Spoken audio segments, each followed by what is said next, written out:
Welcome to Holistic Accountant Podcast, where we aim to showcase how adopting a holistic approach in accounting and tax maximizes value for clients. Beyond traditional tasks like preparing financial statements and tax returns, a holistic accountant focuses on offering advice that maximizes personal wealth on an after-tax basis. If you enjoy this episode, please consider leaving a rating and sharing it with those who might also benefit. And to ensure you stay updated, subscribe to our weekly email. The link is in the show notes. Okay, today Mena and I would like to talk about a really uplifting topic about identifying business failure. For a long time, I've said that there's really two speeds in business. You're either growing or you're dying. There's really just nothing in between that. And the reason for that is that the world just gets more competitive. And really a good sort of description or analogy around it that I've heard many times is that the market's job is to drive your profit margin to zero. So let's use us, for example, if we're running an accounting or holistic accounting business, all our competitors, other holistic accountants, other accountants, their job is to come up with a great product and service and be able to deliver that at a lower price, which puts pressure on us to reduce our price and increase our quality to the point where, not hopefully, but in a really efficient market, profit margins get driven close to zero. And that's the goal of the industry. So then your job as a business is to make sure you continue to innovate and improve efficiency, which we've talked about in the podcast previously, to combat that outside pressure. And the good example, I guess, is Google versus AWS, or even actually Microsoft. Microsoft is a better example. Microsoft OneDrive's its online cloud storage product versus AWS, which is run by Amazon. The commentary around that is Amazon is a company that has got used to saving costs, delivered to run a really lean operation, whereas Microsoft got used to having very high profit margins. And one of the arguments in the industry is that AWS is going to probably succeed in that race just because of its approach to running a very low-cost business. And the lesson we can learn, I think, from this is even if we're in an industry where competition isn't intense yet, we should still behave like it is to ensure that we run a successful business. And that's why I say you're either growing or dying, because if you're not doing that, believe it or not, you are actually dying, even if it might not seem like it initially. If you're not proactive for a long enough period of time, you will eventually die.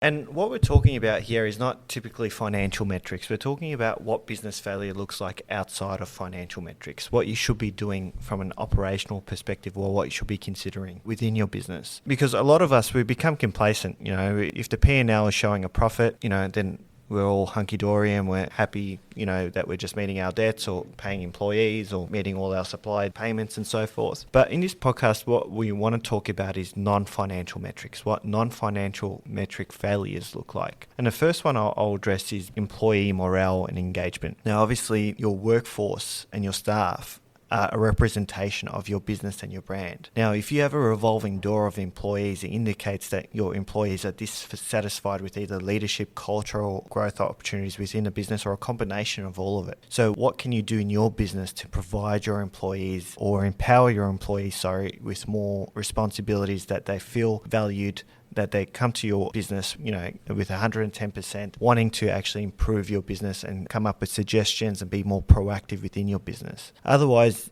your staff just end up with reduced productivity, which obviously leads to, your margins being compressed and, really not involving in your business. So focusing on your staff is a key metric to consider.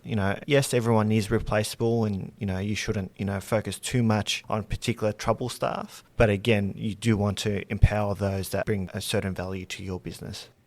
And you've got to have a great product. And I often read a blog that a guy called Robert Glazer writes out of the US. And he wrote a blog recently, What Makes a Great Company? There's 3 things to his mind that makes a great company. The first one is a product or service that people love. Secondly, a great culture and people, which is Mena just sort of touched on. And the third was operational excellence. And I thought it was a really good summary. It's really people, product and process, which again, we've spoken about on this podcast, those 3 Ps. So having a product or service that people love is incredibly important, of course. It's akin to sort of rolling a ball uphill versus downhill. If you're fulfilling a product that's already in high demand, that people want, that people love, it's a lot easier to market and deliver a product like that. Whereas if you've got to convince people that, they need your product, there's not that natural demand, it's going to be a challenge. But we all go through periods of time for whatever reason, whether it's,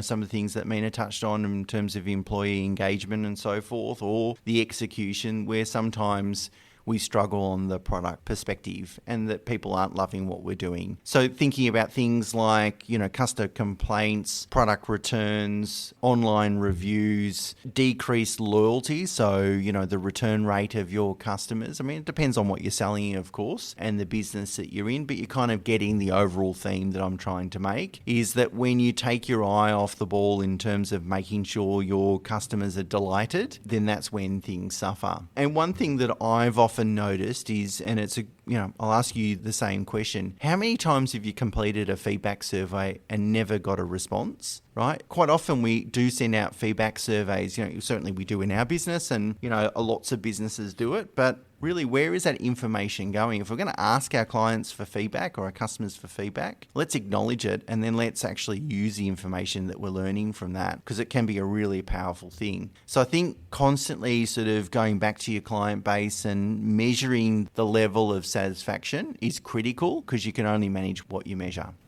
Next consideration is operational inefficiencies. And this sort of also leads into leadership. Now, if you don't have effective leadership, then you end up with process breakdowns. It amazes me till this day how many businesses out there don't have internal sort of written documentation that outlines internal operations and how their processes actually work. And when these aren't documented, or they're not documented well or not followed, you end up with delayed product deliveries or missed deadlines or poor coordination between teams. And it eventually breaks down. And then all of a sudden you're in a quickly dying business. And then obviously this impedes your ability to scale or adapt, because all your foundation is basically falling apart. So it's really important to have your processes down pat, to constantly be improving on these. It's not something that's a set and forget. It's more so, let's create it. What can we improve on? Let's revisit it every 3, 6, 12 months to see, what opportunities are out there, what can we adapt, or what technology we can adopt to actually improve these systems and processes to yield better results.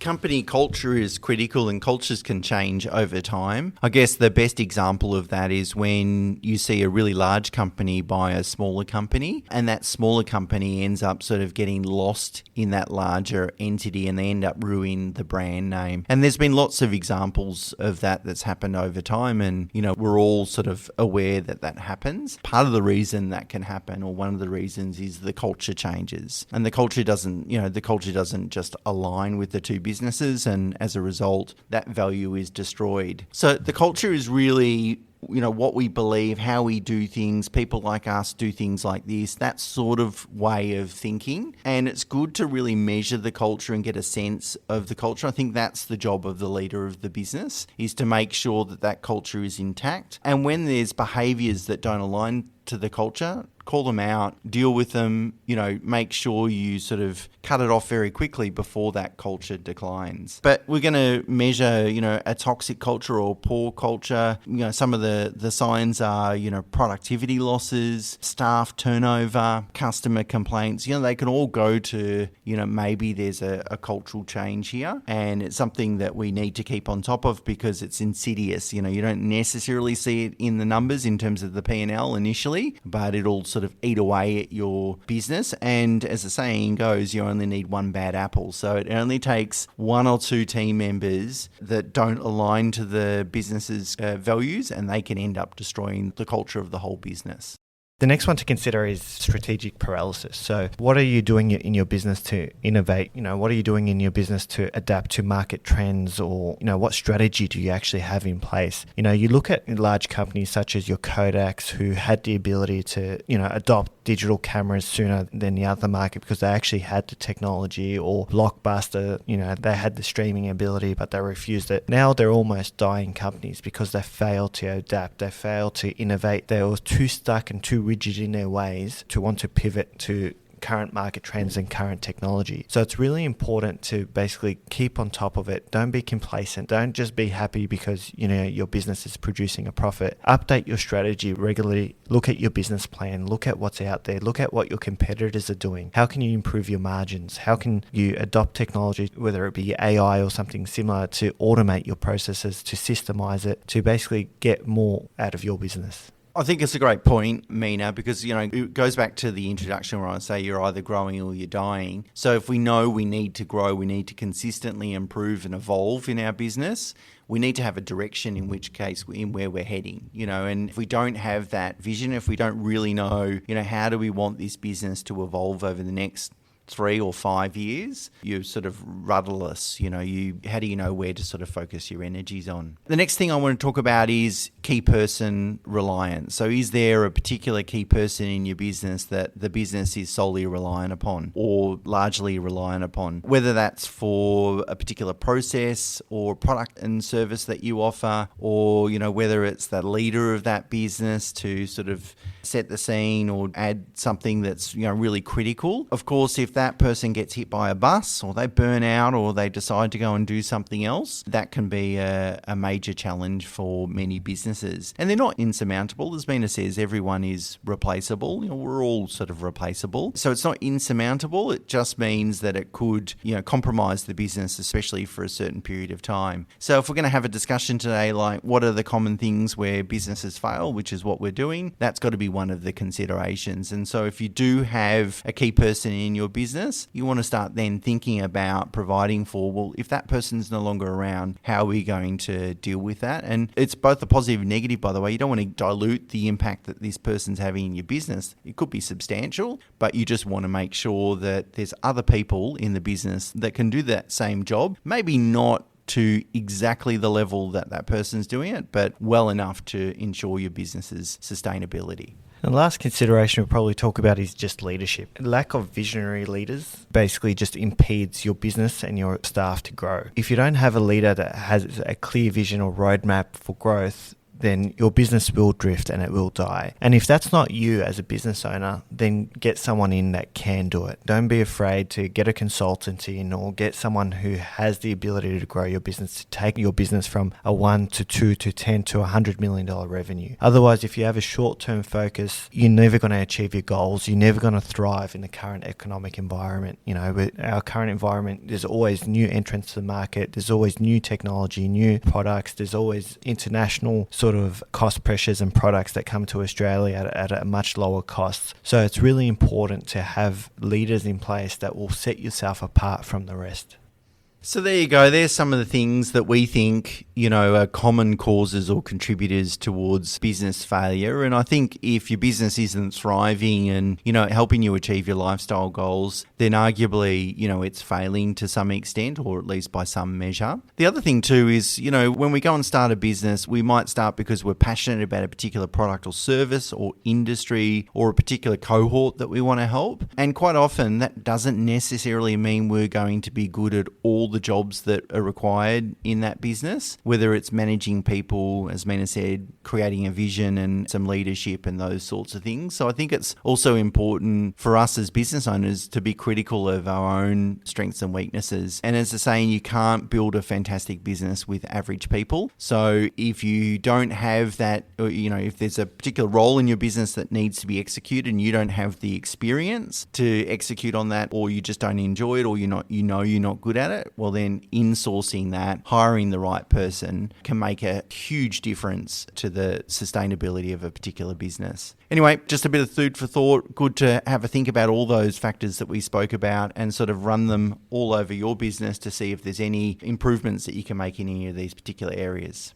Okay, that's it from us for this week. Until next week, bye for now.